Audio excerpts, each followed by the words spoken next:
दोस्तों, क्या आप जानते हैं टायरों का सबसे बड़ा कब्रिस्तान कुवैत में है, जहां लाख 2 लाख नहीं बल्कि 4 करोड़ से भी ज्यादा बेकार टायर पड़े हुए हैं। तो आखिर इतने सारे टायर यहां कैसे आए, चलिए जानते हैं। तो दोस्तों, अंतरिक्ष से भी दिखने वाले इस टायर के इलाकों को सुलेबिया टायर ग्रेवयार्ड कहा जाता है, जहां कुवैत द्वारा कई सालों से खराब हो चुके टायरों को लाकर जमा किया जाता था। जो इलाका अब इतना बड़ा हो चुका है कि यह सिर्फ पर्यावरण के लिए खतरा नहीं बल्कि आग लगने पर खतरनाक धुआं भी निकालता है, जहां 10 सालों में 4 बार आग लग चुकी है। इसीलिए हाल ही में कुवैत गवर्नमेंट द्वारा इन टायरों का रिसाइकलिंग शुरू कर दिया गया है, जिससे पुराने टायरों को काटकर उनसे नए टायर और सड़क बनाए जाने वाले सामानों का उत्पादन किया जाएगा।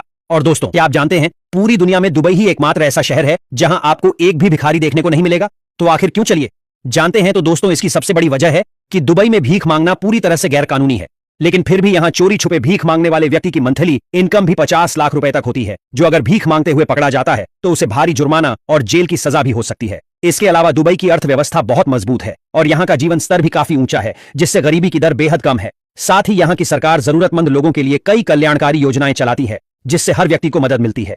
क्या आप जानते हैं, आजकल इन बड़े बड़े पत्थरों को समुद्र में डाला जा रहा है, और सिर्फ पत्थरों को नहीं बल्कि खराब हो गई गाड़ियां और जहाजों को भी समुद्र में फेंका जा रहा है। तो आखिर क्यों, चलिए जानते हैं। तो दोस्तों, दरअसल इन्हें समुद्र में आर्टिफिशियल रिफ बनाने के लिए डाला जाता है, क्योंकि जब इस तरह के पत्थर या गाड़ियां पानी में डूबते हैं तो उन पर कुछ ही दिनों में समुद्री जीव जंतु और मछलियां अपना घर बना लेती हैं, और इसके साथ ही समुद्र का इकोसिस्टम भी मजबूत होता है। वहीं जब समुद्री मछुआरे मछली पकड़ने के लिए समुद्र में जाल बिछाते हैं तो उनकी फिशिंग नेट पहले ही इन पत्थरों में फंस जाती है, जिस तकनीक का इस्तेमाल ज्यादातर उन जगहों पर किया जाता है जहां ज्यादा मछलियां पकड़ने की वजह से मछलियों की जनसंख्या घट चुकी हो।